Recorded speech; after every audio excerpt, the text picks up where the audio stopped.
हाँ, कल तक अपन ने क्या पढ़ा था कि ये टॉपिक में अपन पढ़ने क्या वाले, फाइनेंशियल मार्केट मतलब क्या होता है, फाइनेंशियल मार्केट होने का फायदा क्या होता है। तो एक शॉर्ट में आपको वापस एक बार रिवाइज कराने के तौर पे मैं आपको ये बता देता हूँ कि जैसे आपकी सब्जी मंडी होती है, राइट, सब्जी मंडी में क्या होता है, आपके आप लोग खरीदने जाते हो और बेचने वाले जिनके पास एक्स्ट्रा वेजिटेबल्स होते हैं, जो सेलिंग का काम करते हैं, वो लोग अपनी दुकान वहां पे लगाते हैं, राइट। हाँ कि नहीं, साक्षी, दीक्षा, महक? Yes sir. हाँ, यस सर। उसी तरह अब मुझे बताओ, कभी कभी आप लोगों ने सुना होगा कि टमाटर एकदम से महंगे हो गए। साक्षी, सुना है कि नहीं सुना है? Yes sir. टमाटर महंगे क्यों होते हैं, मुझे बताओगे साक्षी? फॉर दैट मैटर कोई भी चीज महंगी क्यों होती है? इन्फ्लेशनरी सिचुएशन, डिमांड ज्यादा। एग्जैक्टली, डिमांड ज्यादा है, सप्लाई कम है, राइट। Yes sir. अपन ने क्या पढ़ा था मैक्रो इकोनॉमिक्स में, और लास्ट टाइम भी 11th के माइक्रो में भी अपन ने पढ़ा था कि कोई भी चीज का जब वो प्राइस है और वो फ्री मार्केट जब डिसाइड करता है कि प्राइस क्या होगा, तो सिर्फ आपको जो डिमांड एंड सप्लाई पोजीशन जो इक्विलिब्रियम बनाती है, वो इक्विलिब्रियम प्राइस आपका वो प्राइस होता है जो उस पर्टिकुलर पॉइंट ऑफ टाइम पे उस चीज का है।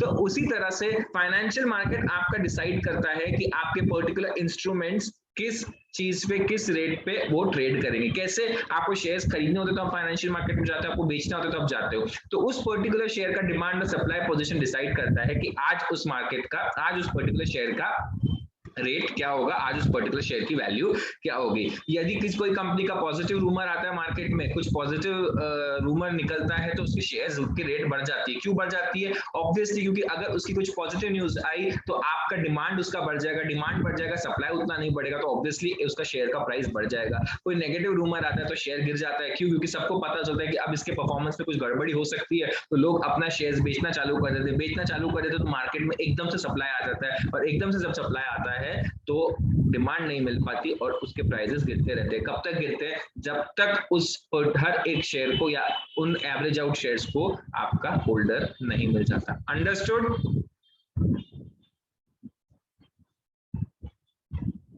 समझ में आया तीनों जनों को? हाँ ना बोलेंगी? Yes sir. उसी तरह आज अपन लोग फाइनेंशियल मार्केट पढ़ने, मनी मार्केट पढ़ने वाले। अब मनी मार्केट क्या होता है? आपका फाइनेंशियल मार्केट दो तरीके से डिवाइडेड है। एक होता है आपका मनी मार्केट, एक होता है आपका capital market. Capital market is again divided into primary market and secondary market. Money market में आपके इंटरेस्ट बेयरिंग इंस्ट्रूमेंट्स आते हैं। इंटरेस्ट बेयरिंग इंस्ट्रूमेंट्स मतलब क्या हो गया? आपका कमर्शियल पेपर, आपका ट्रेजरी बिल, ये सब। और ये मार्केट आपका शॉर्ट टर्म फंड्स के साथ डील करता है, आपके लॉन्ग टर्म फंड्स के साथ डील नहीं करता। The money market is market for short term funds which deals in monetary assets whose period of maturity is up to 1 year। तो आपको शॉर्ट टर्म फंड्स को अनलाइन करना है एंड अप टू 1 ईयर को underline करना है। These assets are close substitutes of money. क्यों? क्योंकि ये लोग इजीली आप इसको कन्वर्ट कर सकते हो मनी वैल्यू में। क्यों? क्योंकि एकदम शॉर्ट टर्म पीरियड होते हैं, तो आपको बहुत ज्यादा लंबा टाइम नहीं रुकना पड़ता है कि आपको पैसा आपका वापस रिटर्न मिल जाता है। क्यों? क्योंकि अप टू 1 ईयर ये पैसे वापस आ जाते हैं। It is a market where there is low risk, unsecured and short term debt instruments are highly liquid, are issued and actively traded every day. It has no physical location, कोई physical location नहीं है, but it is an activity conducted over telephone and through internet. It enables the raising of short-term funds for meeting temporary shortages of cash and obligations and temporary deployment of excess funds for earning returns। मतलब आपके पास थोड़े से excess funds है 6-7 महीने के लिए, तो आप किसी मनी मार्केट इंस्ट्रूमेंट में आप इन्वेस्ट कर सकते हो, जो आपको एक साल के अंदर अंदर थोड़े बहुत ज्यादा रिटर्न्स लाके दे देगा। The major participants of in the market are RBI, commercial banks, non banking financial companies, state governments, large corporate houses and mutual funds. तो RBI, state banking finance companies है, एनबीएफसी जो होते हैं, गवर्नमेंट जो होती है, उन लोग को जब शॉर्ट टर्म रिक्वायरमेंट के लिए पैसा चाहिए होता है, तो वो इस तरह के मनी मार्केट इंस्ट्रूमेंट्स को रेज कर देते हैं मार्केट में। आप लोग क्या करोगे? आप लोग के पास थोड़ी सेविंग्स है और आपके पास थोड़े टाइम के लिए आपको जरूरत नहीं, लेकिन उसके बाद आपको जरूरत पड़ेगी, तो what will you guys would do it, आप लोग इन इंस्ट्रूमेंट्स में अपना पैसा लगा दोगे। सर इस इंस्ट्रूमेंट में क्यों लगाएंगे? इस इंस्ट्रूमेंट में इसलिए लगाओगे क्योंकि यहाँ पे रिस्क बहुत लो रहता है, लो रिस्क इंस्ट्रूमेंट है। क्यों? क्योंकि इसमें इन्वॉल्व कौन है? आपके एनबीएफसीज, आपके कमर्शियल बैंक्स और आपके आरबीआई और आपके स्टेट गवर्नमेंट्स। ये लोग कभी आपका पैसा डूबने नहीं देंगे। तो क्योंकि ये रिस्क कम रहता है, तो इसमें रिटर्न भी जनरली कम मिलता है। ठीक है। मनी मार्केट इंस्ट्रूमेंट्स, इंस्ट्रूमेंट्स में क्या क्या आते हैं? सबसे पहला treasury bill. Treasury bill is a basically instrument of short term borrowing. Short term borrowing underline करेंगे, कौन करता है ये? गवर्नमेंट ऑफ इंडिया अंडरलाइन करेंगे। मैच्योरिटी कैसे? लेस देन 1 ईयर अंडरलाइन कर देंगे। इसको और भी क्या बोलते हैं? इसको जीरो कूपन बॉन्ड बोलते हैं, और issued by RBI of India on behalf of central government to meet its short term requirement of funds. मतलब ट्रेजरी बिल, आपको ट्रेजरी बिल के बारे में पूछा जाएगा तो आप क्या लिखना है? सेंट्रल गवर्नमेंट के इंस्ट्रूमेंट्स होते हैं, आरबीआई सेंट्रल गवर्नमेंट के बिहाफ में इशू करती है, 1 साल से कम में होता है, एंड इनको जीरो कूपन बॉन्ड से बोलते हैं। अब इसको होता क्या बच्चों? जीरो कूपन बॉन्ड मतलब क्या होता है कि इंटरेस्ट बोल के कुछ नहीं होता है। ये लोग जब आपको ट्रेजरी बिल इशू करेंगे तो आपको इशू करेंगे किस पे? आपको इशू करेंगे वो लोग डिस्काउंट में, और रिडीम करेंगे पार पे। तो आपको जो डिफरेंशियल अमाउंट है वो डिफरेंस क्या हो गया? वो डिफरेंस आपका इनकम हो गया। फॉर एग्जाम्पल एक ट्रेजरी बिल आपको 100 रुपए का ट्रेजरी बिल है, वो लोग आपको इशू कितने पे करेंगे? 98 रुपीज में करेंगे, और जब आपको मैच्योरिटी आएगी तो आपको पर इंस्ट्रूमेंट वो 100 रुपीज देंगे। तो जो डिफरेंस हो गया वो आपकी कमाई हुई। अंडरस्टूड? महक, साक्षी? हाँ, तो इसमें कोई एक्सप्रेस आपका रेट ऑफ इंटरेस्ट नहीं होता है, आपको यहाँ पे डिस्काउंट में इशू करके उसकी पार वैल्यू पे रिडीम कर देता है। The difference between price at which treasury bills are issued and the redemption value is the interest receivable on them and it is called as discount. मतलब कोई expressed interest नहीं है, इसमें implied interest है कि जो डिफरेंशियल अमाउंट है वो आपका, आप सपोजिटली उसको इंटरेस्ट अमाउंट कंसिडर करके चलेंगे। सपोज, हाँ, और ये क्या है? Treasury bills are available for a minimum amount of 25,000 and multiples thereof। आपको कोई सेंट्रल गवर्नमेंट एक इंस्ट्रूमेंट 100 रुपए का नहीं देगी, वो आपको 25,000 के मल्टीपल्स में ही आपको इंस्ट्रूमेंट्स खरीदने पड़ेंगे। तो ये मल्टीपल चॉइस क्वेश्चन पूछा जा सकता है आपको कि भाई मिनिमम अमाउंट कितना होता है ट्रेजरी बिल का, तो आपको याद रखना है वो कितना होता है, आपका 25,000 होता है। ठीक है। नेक्स्ट, कमर्शियल पेपर भी क्या है? शॉर्ट टर्म है, अनसिक्योर्ड है, प्रॉमिसरी नोट और नेगोशिएबल इंस्ट्रूमेंट है। ठीक है। Transferable bye endorsement. अपन ने बिल्स ऑफ एक्सचेंज किए थे लास्ट ईयर, किए थे कि नहीं किए थे? पढ़ा हुआ याद है? बिल्स ऑफ एक्सचेंज याद है? हाँ सर। तो उसमें आप लोगों को पता है ना एंडोर्समेंट क्या होता है? हाँ सर। है ना? तो आपका कमर्शियल पेपर क्या होता है बच्चों? आपका कमर्शियल पेपर एक प्रॉमिसरी नोट या नेगोशिएबल इंस्ट्रूमेंट, जैसा आपने लास्ट ईयर पढ़े थे, स्टैम्प पेपर पे आपने लिख के दे दिया कि इतने दिनों बाद मैं इसको इतने पैसे दे दूंगा। इसी तरह से आपका एक कमर्शियल पेपर होता है, और उसमें फिक्स मैच्योरिटी पीरियड होता है, जैसे आपने बिल्स ऑफ एक्सचेंज में था, issued by large and credit worthy companies to raise short term funds. इसको इशू कौन करता है? आपको डिफरेंस बिटवीन में पूछा जा सकता है। इसको इशू लार्ज और क्रेडिट वर्दी कंपनीज करेगी। क्यों? क्योंकि उनको शॉर्ट टर्म फंड्स की रिक्वायरमेंट होते हैं। इसके जो लो इंटरेस्ट रेट्स होते हैं वो मार्केट इंटरेस्ट रेट से थोड़े जनरली लो होते हैं। It is usually has maturity period कितना? 15 दिन से 1 साल। अंडरलाइन करेंगे, ये सारे आपके मल्टीपल चॉइस क्वेश्चन में काम आएंगे। The issuance of commercial papers alternative to bank borrowing for large companies that are generally considered to be financially strong. It is sold at a discount and redeemed at par. The original purpose of commercial paper was to provide short term funds for seasonal and working capital needs. अब इसमें और treasury bill में similarity क्या है? इसकी similarity, दो similarity है। एक क्या, दोनों शॉर्ट टर्म इंस्ट्रूमेंट्स है, और तीसरा ये दोनों के दोनों इश्यू आपके किस पे होते हैं? डिस्काउंट पे होते हैं। रिडीम किस पे होते हैं? पार पे होते हैं। तो दोनों में कहीं आपको इंटरेस्ट का अमाउंट दिख रहा है अलग से स्पेसिफिकली? तीनों जन बोलेंगे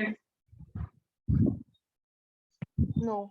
नहीं। तो इसमें दोनों में सिमिलैरिटी ये है, क्या है? सबसे पहला कि ये एक शॉर्ट टर्म इंस्ट्रूमेंट्स है, दूसरा ये कि ये दोनों के दोनों इश्यू डिस्काउंट पे होते हैं, रिडीम पार पे होते हैं। अंडरस्टूड? बाकी इसमें एक पॉइंट अंडरलाइन करेंगे आप लोग यहाँ पे, क्या कि ये 15 दिन से 1 साल तक की इसकी मैच्योरिटी पीरियड होती है। ये सब मैं आपको बार बार क्यों बोल रहा हूँ? क्योंकि आपका अभी मल्टीपल चॉइस बेस्ड पेपर हो गया है, और गॉड नोज कि टाइम ऐसा आ जाए कि आपको शायद सारे के सारे क्वेश्चन ही मल्टीपल चॉइस आए। अभी कुछ भी नहीं पता, इसलिए अपने को छोटी छोटी बारीक चीजें जो आपको लगता है कि ये अपन ओवरलुक कर सकते हैं वाइल रीडिंग, अपने को उसको अंडरलाइन करना है। बोलो साक्षी। सर ये शॉर्ट टर्म वाला मुझे समझा नहीं। शॉर्ट टर्म मतलब मैं आपको शॉर्ट टर्म में क्या नहीं समझा बच्चों? सर मतलब मेरे को वो सेंटेंस नहीं याद जो आपने बोला था, मुझे वो नहीं समझा कि वो शॉर्ट टर्म के लिए इशू करते, शॉर्ट टर्म लिक्विडिटी। देखो क्या होता है बच्चों, कभी कोई कंपनी हो जाती है, जैसे आप एक कंपनी हो, आप कंपनी के पॉइंट ऑफ व्यू से सोचो, ठीक है। अभी मुझे बताओ, आपको चाहिए अपने डे टू डे वर्किंग के लिए पैसा चाहिए। डे टू डे वर्किंग के लिए पैसा कैसा चाहिए रहता है, आज आप लगाओगे कल आपको वापस आ जाएगा। तो कई बार कंपनीज के लिए ऐसा टाइम आ जाता है कि उनको किसी को पैसे देने होते हैं, ठीक है, और उनको जो आने वाले पैसे होते हैं वो पैसे शायद उनको 1 महीने बाद या 1 हफ्ते बाद आएंगे। तो मुझे बताओ, सिर्फ 1 महीने या 1 हफ्ते के लिए क्या उनको बैंक बोरोइंग पुराएगा? लॉन्ग टर्म पे पैसा लेना वो पुराएगा? नहीं पुराएगा। क्यों? क्योंकि इतने 1-1.5 महीने या 2-3 महीने या फॉर दैट मैटर इवन 6-7 महीने के लिए भी पैसे यदि उनको चाहिए और उसके लिए यदि वो बैंक से लोन लेंगे तो वो लोन उनको बहुत कॉस्टली पड़ेगा, interest cost would be much higher, ठीक है। तो इस चीजों के लिए इनको ऐसा फाइनेंसिंग लगता है जो शॉर्ट टर्म के लिए लगे। तो शॉर्ट टर्म के फाइनेंसिंग के रेट्स भी अलग होते हैं और उनके इंस्ट्रूमेंट्स भी अलग होते हैं। तो ये जो कमर्शियल पेपर और ट्रेजरी बिल है, ये एक तरीके से शॉर्ट टर्म फाइनेंसिंग के लिए जनरली यूज होते हैं। कब? कि जब आपको लगता है कि आपके वर्किंग कैपिटल में थोड़ा कम ज्यादा हो जाएगा, प्लस माइनस हो जाएगा, तो आप ऐसे टाइम के लिए क्या करते हो, ये वाले इंस्ट्रूमेंट्स को यूज करते हो। अंडरस्टूड? ट्रेजरी बिल तो सेंट्रल बैंक इशू करता है ना, सॉरी सेंट्रल गवर्नमेंट। हाँ, सेंट्रल गवर्नमेंट और आरबीआई दोनों इशू करते हैं। तो कभी कभी आप गवर्नमेंट को भी तो पैसा लगता है कि नहीं लगता है? हाँ गवर्नमेंट ही बकाया आपका बजट बनाती है, अपने उसके पैसे अलॉटमेंट। कई बार जैसे समझ लो कोई नेचुरल डिजास्टर ट्रेजेडी हो गई, तो वैसे केस में भी उनको यदि कभी शॉर्ट टाइम के लिए अर्जेंटली उनको पैसा रेज करना है तो इनके थ्रू कर सकते हैं। उनकी कोई और अर्जेंसी होगी, कोई और स्कीम आ गई तो गवर्नमेंट को भी पैसा लगता है, तो गवर्नमेंट भी रेज कर सकती है, ठीक है। Okay. Next, third is call money. Call money is short-term finance payable on demand with a maturity period of 1 day to 15 days used for interbank transactions. ये कौन से transactions के लिए? इंटर मतलब एक बैंक से दूसरे बैंक जो ट्रांजेक्शन होते हैं वो। कॉल मनी आप के काम का इंस्ट्रूमेंट नहीं है। जब बैंक्स को आपस में ट्रांजैक्शंस करने होते हैं तो वो कौन सा इंस्ट्रूमेंट यूज करती है? Call money. अब ये होता क्या है? Commercial banks have to maintain a minimum cash balance known as cash reserve ratio. अपन इकोनॉमिक्स में पढ़ा था, कमर्शियल बैंक को मैंडेटरी अपने पास एक हिस्सा रखने का, रकम रखने का, क्या बोलते हैं so cash reserve ratio. The RBI changes the cash reserve ratio from time to time. आज 1% था, कल उन्होंने चेंज करके 1.5% कर दिया। तो अब मुझे बताओ, बैंक क्या अर्जेंटली 0.5% का पैसा अपने पास अरेंज कर पाएगी? क्या नहीं कर पाएगी। तो ऐसे टाइम पे क्या रहता है बच्चों, ऐसे टाइम पे बैंक्स क्या करते हैं, दूसरे बैंक जिनके पास शायद थोड़ा सा एक्स्ट्रा पैसा हो, तो उन लोगों से वो फंड्स अरेंज करवा लेते हैं। देखो ये क्या है, cash reserve ratio and the amount funds available to be given by loans by commercial bank. Call money is a method by which banks borrow from each other to be able to maintain cash reserve ratio. For example, आज आपके Canara bank के पास 1.5 लाख रुपए कम पड़ रहे हैं CRR maintain करने के लिए, तो उसने बाजू के एसबीआई को बोल दिया कि भाई मेरे को ये सीआरआर मेंटेन करने के लिए अभी के लिए तू पैसा दे दे, फिर मैं बाद में मेंटेन करने के लिए अपना दूसरा अरेंजमेंट कर लूंगा, लेकिन फॉर अ टाइम बिंग तू मुझे ये पैसा दे दे। The interest rate paid on call money loans is called as call rate. तो वो पैसा obviously State Bank of India अपना पैसा क्या कैनरा बैंक को फ्री में यूज करने देगा चार्ज किए बिना? नो नहीं। तो वो उस पैसे पे भी जो इंटरेस्ट रेट लगाता है उसको कॉल रेट बोलते हैं। It is highly volatile rate that varies from day to day and sometimes even from hour to hour. It is an inverse relationship between call rates and short term money market instrument as such the certificate of deposit and commercial paper. A rise in call money rates makes other sources of finance such as commercial paper and certificate of deposit cheaper in comparison for banks to raise funds from these sources. समझ में आया जो अभी मैंने पढ़ा? तो वो inverse relationship वाला पॉइंट Exactly. समझ में आया? तो वो एक बार बता दो ना। हाँ, चलो ठीक है। There is an inverse relationship between call rates and other short-term money market instruments.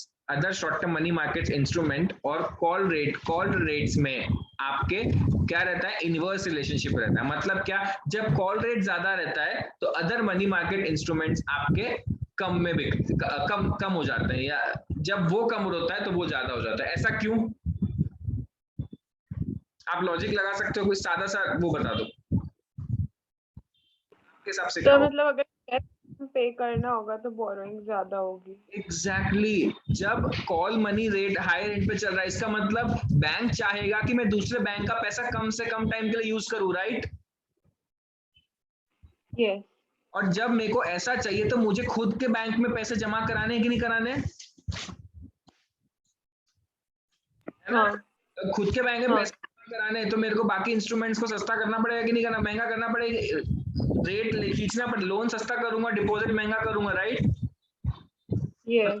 मैं क्या कोशिश करूंगा कि मेरे पास पैसा ज्यादा खुद का पैसा रहे ताकि मेरे को कॉल के ऊपर रेट ना देना पड़े, कॉल मनी के ऊपर पैसा ना देना पड़े, राइट? समझ में आ रहा है?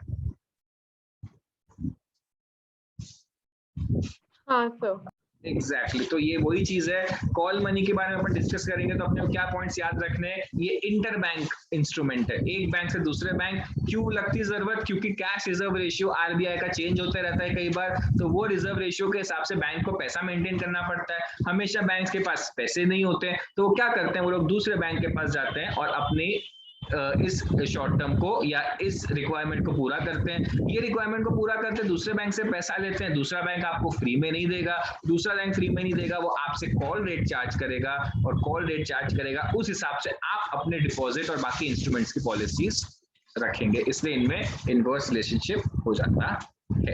Next, certificate of deposit. Certificate of deposit are unsecured, negotiable, short-term instruments in bearer form issued by commercial banks and development financial institutions. ये भी negotiable instruments है आपके, जैसे अपने वो थे, लेकिन ये इशू कौन कर रहा है? कमर्शियल पेपर भी आपका नेगोशिएबल इंस्ट्रूमेंट था, ये भी आपका नेगोशिएबल इंस्ट्रूमेंट है। ये एक बेरर फॉर्म में है, उसमें बेरर फॉर्म नहीं लिखा हुआ था।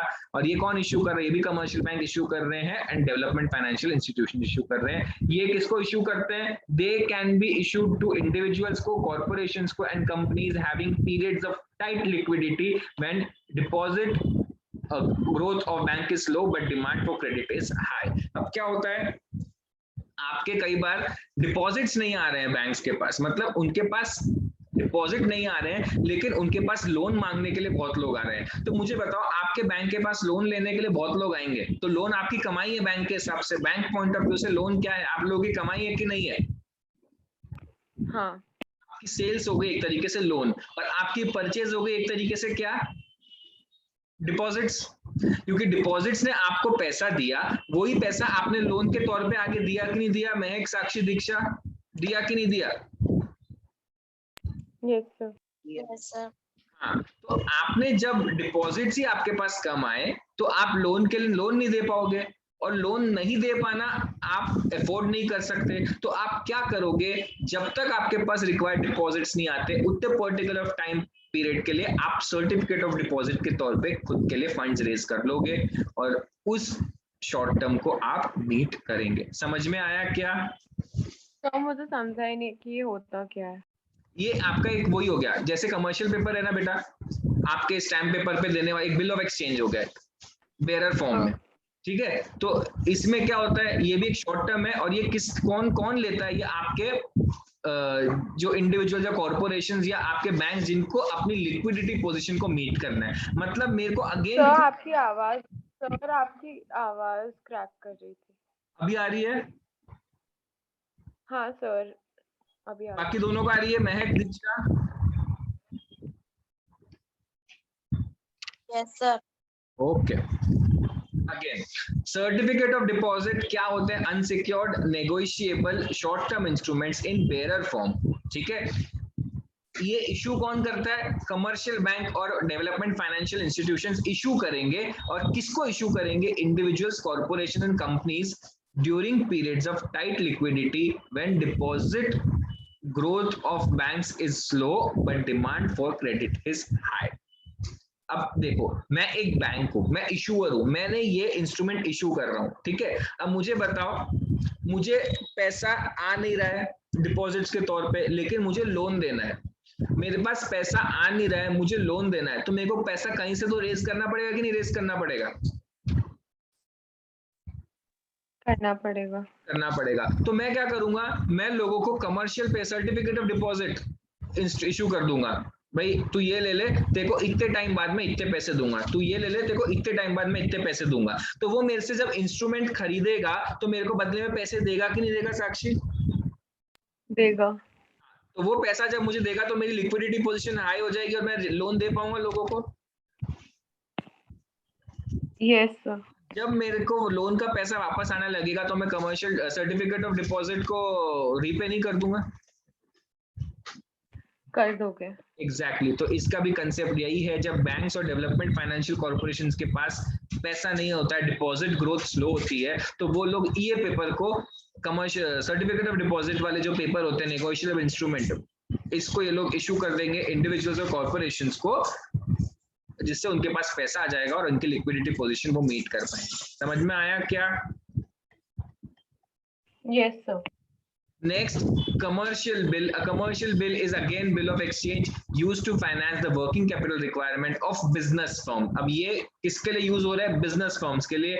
It is short term, negotiable, self liquidating instrument which is used to finance the credit sales of the firm. ये है exactly आपका जो लास्ट ईयर आपने पढ़ा नहीं था बिल ऑफ एक्सचेंज, ये वो वाले एक्सचेंज है। ये जो नॉर्मल इंसान आपस में जो करते हैं कि भाई एक जने का बिल रिसीवेबल, एक जने का बिल पेबल, वो बिल रिसीवेबल को जाके क्या कर सकता है, बैंक में एंडोर्स कर सकता है, अपने क्रेडिटर को दे सकता है, या उसका वेट कर सकता है मैच्योरिटी तक। तो ये वो चीज है पूरी की पूरी एग्जैक्टली, ड्रॉअर ड्रॉई, ये सारा कंसेप्ट है, आप लोग एक बार रीड कर लो। कमर्शियल बिल मतलब आपका बिल ऑफ एक्सचेंज, ड्रॉअर होता है, ड्रॉई होता है, और इस बिल के साथ वो क्या क्या कर सकता है, एंडोर्स कर सकता है, ये कर सकता है, डिस्काउंट करवा सकता है, सब कुछ उसमें वो दिया हुआ है। तो 5 इंस्ट्रूमेंट्स अपन ने पढ़े, ट्रेजरी बिल, कमर्शियल पेपर, उसके बाद क्या पढ़ा, call money, certificate of deposit और कमर्शियल बिल। तो आपको जब पूछा जाएगा मनी मार्केट इंस्ट्रूमेंट के बारे में एक्सप्लेन करो, तो आपको 4 या 5 मार्क का क्वेश्चन आ सकता है, जिसमें आपको 4 चीजों को, 5 चीजों को एक्सप्लेन करना है। तो आपको क्या करना है, अपने मल्टीपल चॉइस क्वेश्चंस के लिए जो भी पॉइंट्स अंडरलाइन किए वही पॉइंट्स को आप लिख के एक्सप्लेन कर दोगे, तो आपका 5 या 4 मार्क का आंसर टोटली रेडी है। अंडरस्टूड?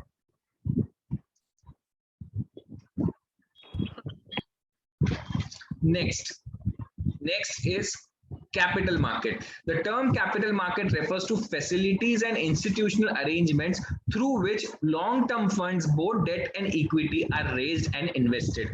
मनी मार्केट अपने शॉर्ट टर्म फंड्स के लिए था, मनी मार्केट अपने शॉर्ट टर्म फंड्स के लिए था। तो कैपिटल मार्केट का सबसे बड़ा पॉइंट है जो मनी मार्केट से उसको डिफर करता है, क्या कि ये आपका लॉन्ग टर्म फंड्स को देखता है, बोथ डेट एंड इक्विटी। अपन ने ये इसमें देखा था मनी मार्केट में इक्विटी इंस्ट्रूमेंट एक भी नहीं था, यहाँ पे कैपिटल मार्केट में डेट इंस्ट्रूमेंट्स भी आते हैं एंड इक्विटी इंस्ट्रूमेंट्स भी आते हैं। It consist of series of channels through which savings of a community are made available for industrial and commercial enterprises and for the public in general. It direct these savings into their most productive use, leading to growth and development of economy. The capital market consists of development banks, commercial banks and stock exchange. तो इसमें आपके commercial banks आते हैं, आपके development bank आते हैं, और stock exchange आपके secondary capital market में आते हैं। capital market है क्या? capital market एक ऐसा market है जो आपको funds arrange करके देता है, किस चीज के लिए? long term funds arrange करके देता है, long term use के लिए raise करके देता है। और किस तरह का source होता है? ये debt based fund market भी है और ये equity based markets भी है। The idea of capital market is one where finance is available at a reasonable cost. The process of economic development is facilitated by existence of a well-functioning capital market. In fact, development of financial system is seen as a necessary condition for economic growth. It is essential that financial institutions are sufficiently developed and that market operations are free, fair, competitive, and transparent. The capital market should be efficient in respect of the information that it delivers, minimize the transaction cost, and allocate the capital most productively. ठीक है, इतना खास paragraph नहीं है, ये आपको यही बता रहा है कि कैपिटल मार्केट जो है, कैपिटल मार्केट आपकी इकोनॉमी में एक बहुत बड़ा रोल प्ले करता है, और कोई भी कंट्री के डेवलपमेंट के लिए आपका जो कैपिटल मार्केट है, जो फाइनेंशियल मार्केट है, वो एक अच्छे लेवल पे फंक्शनल होना चाहिए। तो ये अगेन आपका 5 मार्क्स का क्वेश्चन है, 6 मार्क्स या 5 मार्क्स का क्वेश्चन है, 6 पॉइंट्स है तो 6 मार्क्स के लिए पूछा जा सकता है, 6 मार्क्स क्वेश्चन है, ठीक है। Difference between capital market and money market आपको इसमें हेडिंग्स को भी अंडरलाइन करना है। सबसे पहला पार्टिसिपेंट्स, कैपिटल मार्केट के पार्टिसिपेंट्स क्या हो गए? Financial institutions, bank, corporate entities, foreign investors. और मनी मार्केट में कौन से हो गए? आपके आरबीआई, बैंक्स, फाइनेंशियल इंस्टीट्यूशंस, ये सब। जनरली इंडिविजुअल्स नहीं होते हैं, लेकिन मनी मार्केट में कभी कभी इंडिविजुअल्स को भी अलाउ कर दिया जाता है। इंस्ट्रूमेंट्स आपको लिखना है इक्विटी शेयर्स, डिबेंचर्स, इसमें कैपिटल में, और मनी मार्केट में आपके जो 5 इंस्ट्रूमेंट्स अपन ने पढ़े वो। Investment outlay, investment in capital market does not necessarily require huge outlay.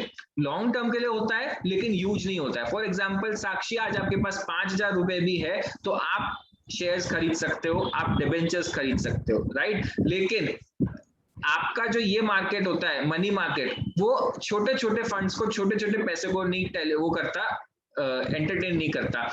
Money market क्या होता है? मनी मार्केट में आपको 25,000 मिनिमम, 50,000 मिनिमम, ऐसे हायर अमाउंट्स के वो होते हैं।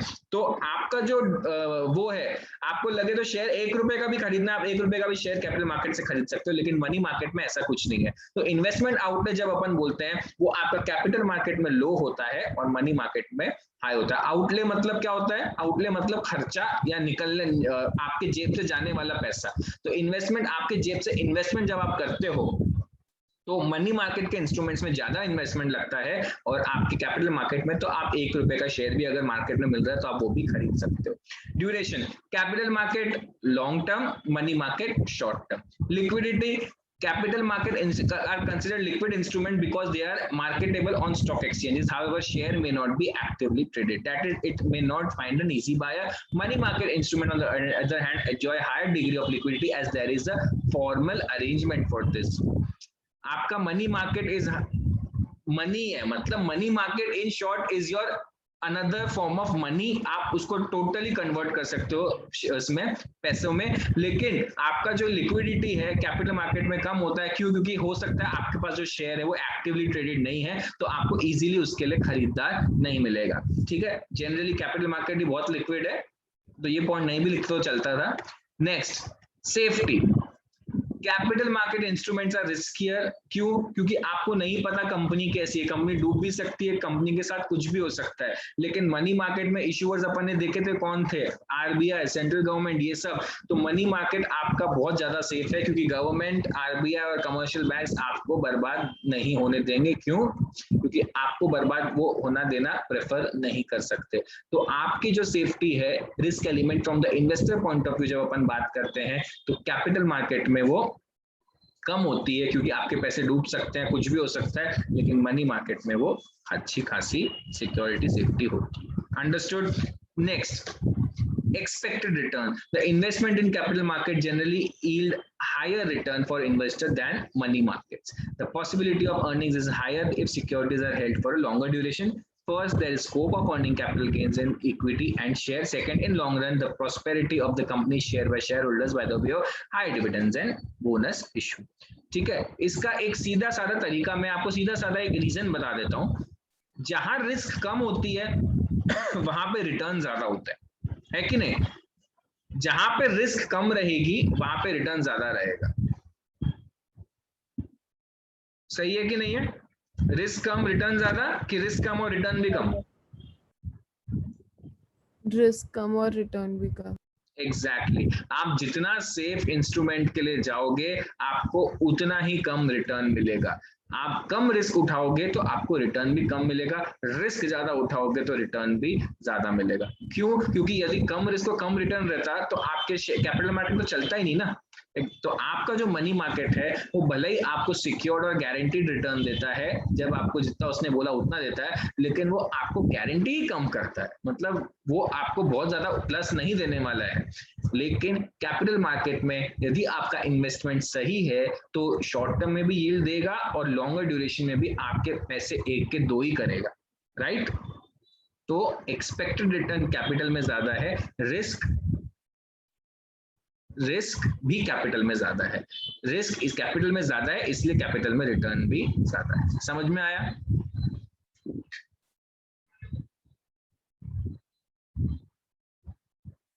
यस। ओके बेटा, चलो अभी खत्म हो जाएगा, कभी भी क्लास खत्म हो सकता है, लेस देन 4 मिनट। हाँ तो मुझे फाइनेंशियल मैनेजमेंट में डाउट था। हाँ बोलो ना। तो आप एक बार स्क्रॉल